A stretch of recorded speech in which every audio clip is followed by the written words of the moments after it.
Okay, this is going to be a quick video on how to make sourdough. So this is the general master recipe. So this makes pretty much a single loaf of bread, but this is the starter or the start of a lot of different other types of bread that you can make. So for ingredients, we need the 4 ingredients: flour, starter, salt, and water.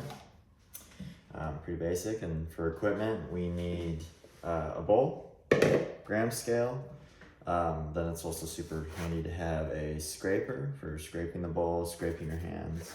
And then a shower cap is really handy for covering the bowl. It's reusable and you don't have to keep on using saran wrap. So yeah, let's get started. We'll start off by zeroing our bowl out. And we get started with 350 grams of water. Go ahead and pour that in.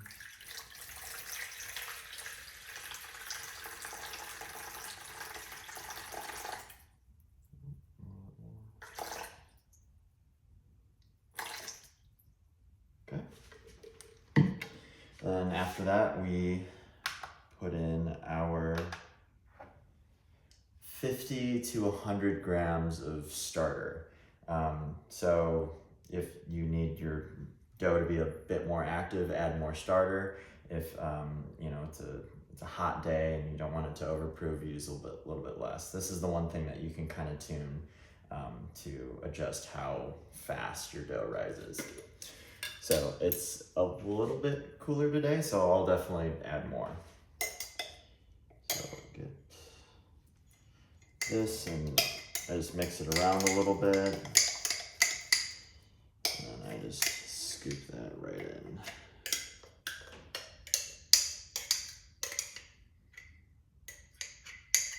Yes, it's not really possible to be exact with starter, but just go ahead and go with a bit of feel.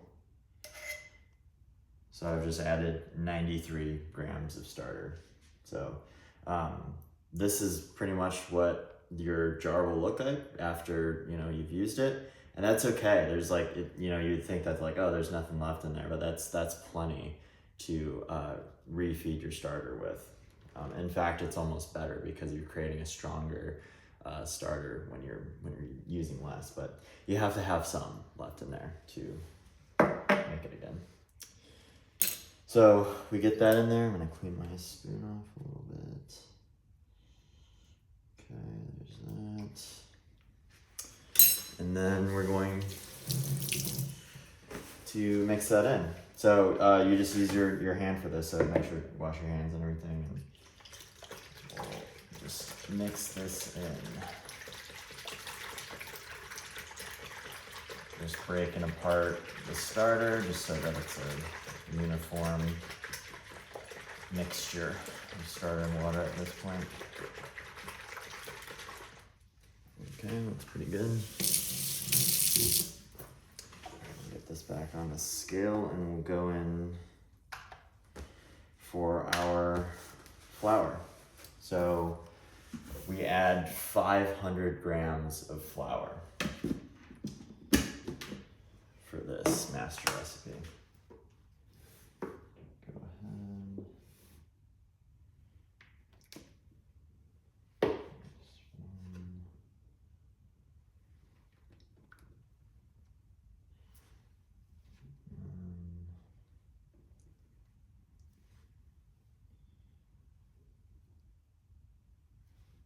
Go ahead. Go ahead and just scoop out anything extra that you had. Perfect. Put that to the side. We'll zero out again, and we'll add 8 grams of salt. I say like 8 because if you want it more salty, you can definitely add more. Don't go over like 12 or 15.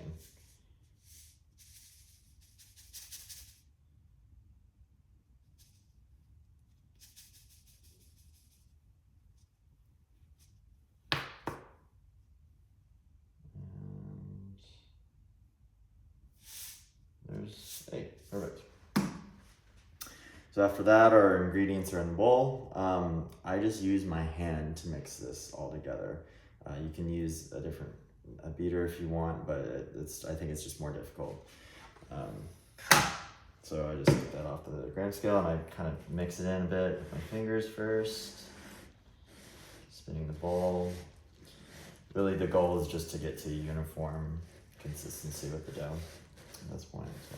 So start to fold it in a bit, just like this.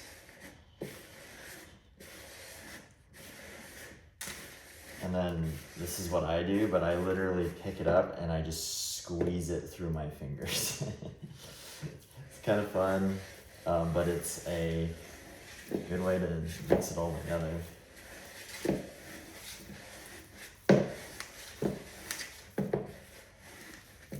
Sure to get all the flour off the side of the bowl, get that mixed in. Just don't want any dry flour clumps in there.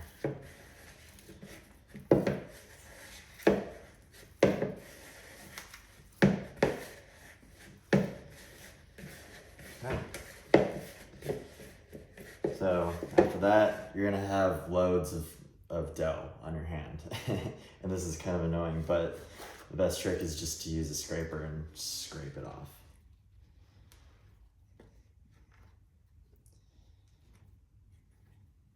Get it off the fingers, between the fingers.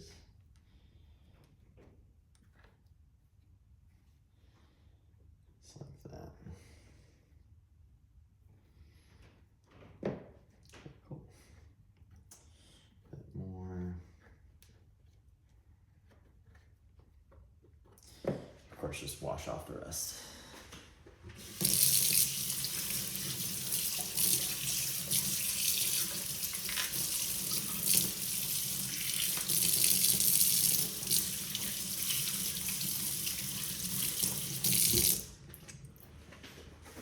Perfect. So now the dough is pretty much ready to start its first little proof here. So we'll cover it with a shower cap, just like that, and we'll set a timer for an hour. So, I don't know where my phone is. Hey Siri, set a timer for an hour. So in an hour, we'll do our first set of stretch and folds. So I'll show that in another video in an hour. But so that's got to rest for a bit. I'm gonna put that to the side. And then what I do is I reed feed my starter at this point. So we'll get this onto the scale. We'll zero it out. Now with this, you just do equal parts flour and water. I typically do like about 40 grams flour, 40 grams water. But if you can see again, it's, there's not a whole lot left in there. You can absolutely do that. For zeroed out. And this in there. This is where having a wider mouth jar helps. It just makes this process easier, cleaning it easier. But as you can see, I just have a normal jar. So there we go. 43 grams of flour. And then we'll grab our water again. And I'll add 43 grams of water.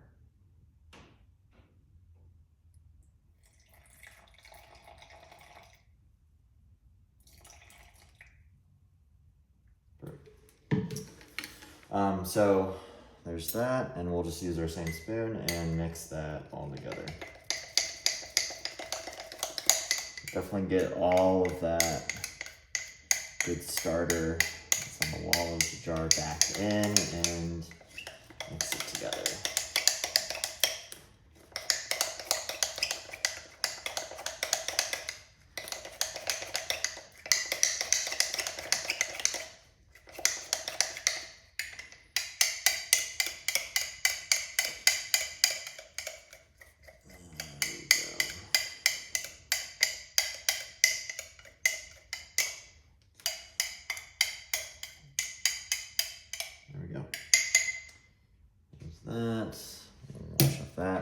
And then all you do is you wipe down the side of the jar to clean it up. It's important that you keep the jar as clean as you can. That just prevents mold and other gross things, and it just keeps everything tidy. So I usually use a paper towel just to wipe the inside of that, but you don't need to watch that. Cool, that's that. Okay, so it's been the first hour, and we'll do our first set of stretch and folds with the dough. So what that is we just fold it over on itself, and it provides the gluten strands with some tension, so it forms the bread better. So to do this, you just take off the shower cap, and I usually wet my hand. That helps with the stickiness of the dough. And what it will look like is kind of like this, and it spreads out, but we want to give it some shape. So what we do is we grab the outside and we stretch it up and we pull it over on itself. We give the bowl a little bit of a spin, and we do that again, and we're going to keep on doing that. Grabbing the outside, stretching it up, folding it over, stretch and folds. And we'll do this continually. If you like to count, it's around 25 times. But I just go off a feel for this. And you'll notice that as you keep doing this, it's going to get harder and harder to stretch. And that's exactly what we're going for. Keep on stretching it, folding it over. We pretty much want to stop when we notice that we start tearing the dough. But pretty much you just want to form it into a bit more of a ball, and that will be that. So this is the first set of stretch and folds. We'll need to do one more set. And we can do that in 30 minutes this time. So I'll set a timer. Hey Siri, set a timer for 30 minutes. Cool. And then we'll do the same thing. And I'll show you that as well. Cover it, and we'll let it rest again. Okay. So now we're on to the last set of stretch and folds. It's been 30 minutes. So when we first make the dough, we mix it all together. We wait an hour. We do our first set of stretch and folds. We set another timer for 30 minutes, and we do the second set of stretch and folds. So that's what this one is. Same thing, I'll wet my hand. Helps with the stickiness. Take the cover off, and you notice this time it keeps a bit more shape, and that's obviously all that we're going for. So same stretch and folds, we're pulling up and stretching it over itself, stretching it up and pulling it over itself. And same idea here. If you'd like to count, it's around like 8 times that you do. I usually do more, but that's what the master recipe says. But I just go off a feel and stop doing this when I notice that it starts tearing the dough. It's a bit more clear on the second set when that is. But all we're doing is providing more tension on those gluten strands. It really develops structure for the bread. And so a lot less times that we have to do it, but you can see that it's a bit more of a ball at that time. So cool, that is good to go. And we'll cover this back up.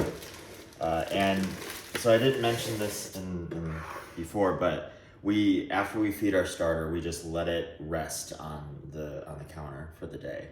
And it hasn't started rising yet, but we'll see it start to pick up here a bit sooner, or a bit later.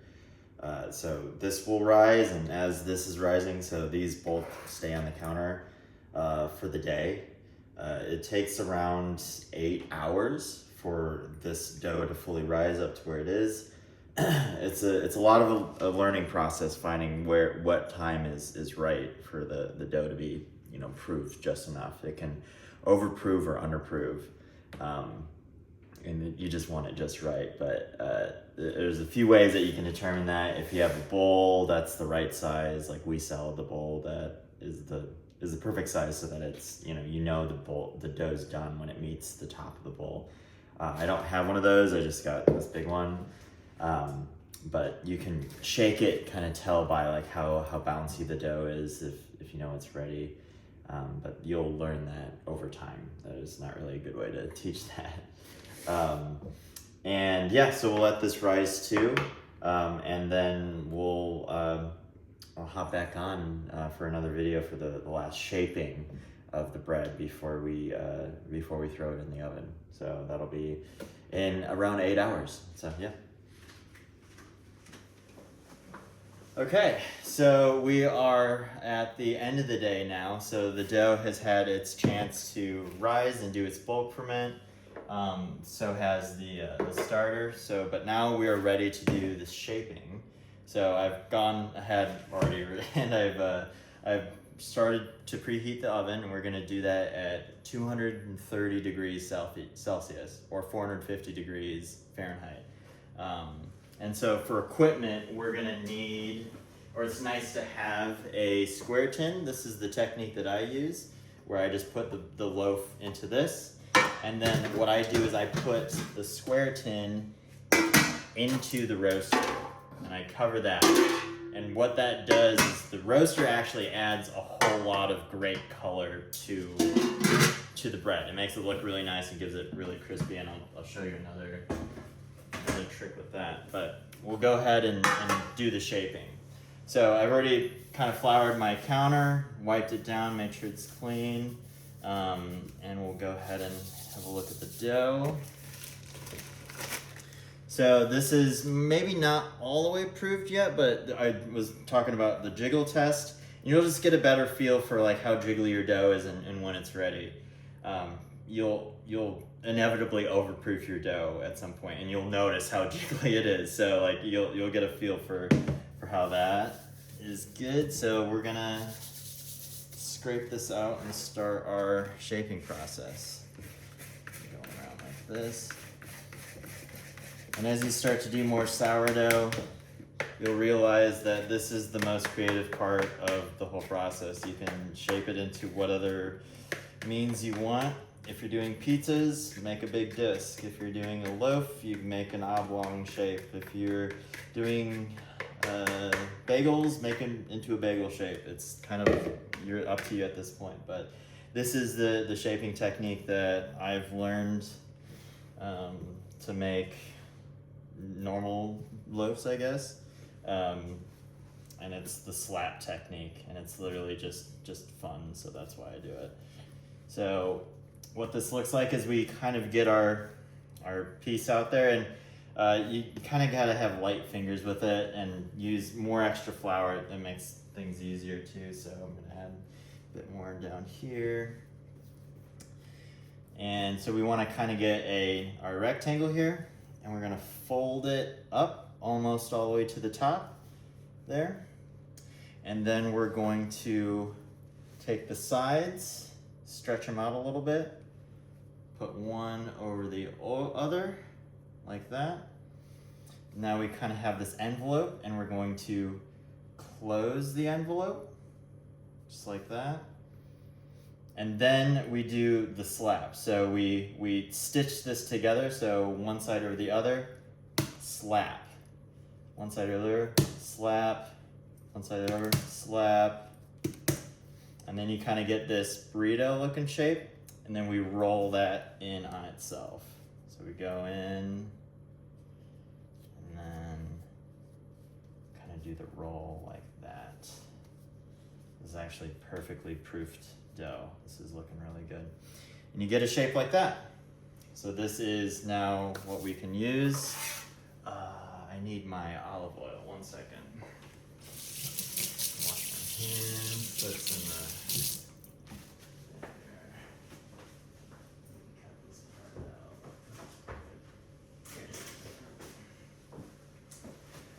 So just to make things easier later when we are taking the loaf out, we'll pre-oil the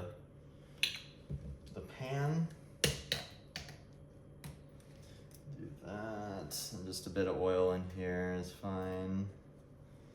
You can use a spray, it doesn't really matter. I'll just use my hand to spread it around a little bit.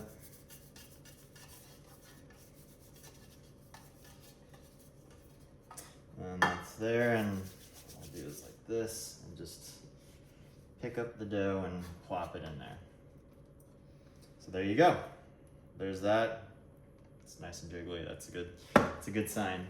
I'm gonna wash my hands here. And so now, what we'll do is we'll just take our roaster, and we'll plop this into the roaster, kind of pan inception here, and then we'll put that on. I don't have any ice cubes right now, but typically you put about 3 or 4 ice cubes into the roaster at this point. Those ice cubes will slowly melt, and then that steam will form really well. Do I have any? No, I don't have any ice cubes, okay. So I guess we're just gonna see what it looks like without it, but it doesn't really matter. It's all bread at the end of the day, so you can eat it. So we'll cover this, and then hopefully you can see the oven. We're just gonna pop it in. The flour off the bottom. The oven that's been preheating while we were shaping. Go in, and then we set the timer for 55 minutes. So, hey Siri, set a timer for 55 minutes. Okay, it's going. Close. So again, we do 230 Celsius, 450 Fahrenheit for 55 minutes. And you don't need to touch it, you don't need to do anything. It's gonna be looking beautiful when we pull it out. So we'll do the reveal video in just a second. Okay, so our 55-minute timer has gone off, and we're ready to pop this out. And let's see the result. The oven's out. We can turn this off. Bing. Dodge the heat wave. Let's put this up here. Let's see how she did. Ooh. All right. And that is actually a really good result. Oh, okay. Look at that ear, natural formed ear. Good, good. Yeah. Well, there you have it. So it'll be, it's a little stuck in there, but oh, should just come on out now. Use a little bit of back and forth action. There you have it. Hopefully you can see that. Yeah. Another good shot of that.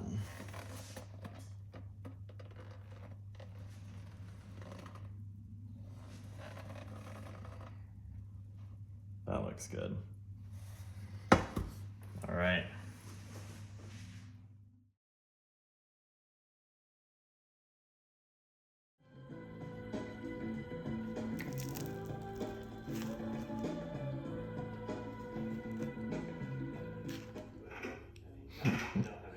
There's the milk. So I guess we're just gonna see what it looks like without it, but it doesn't really matter. It's all bread at the end of the day, so you can eat it.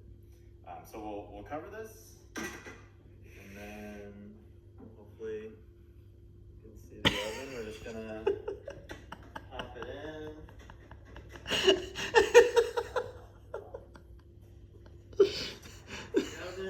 Sneak away.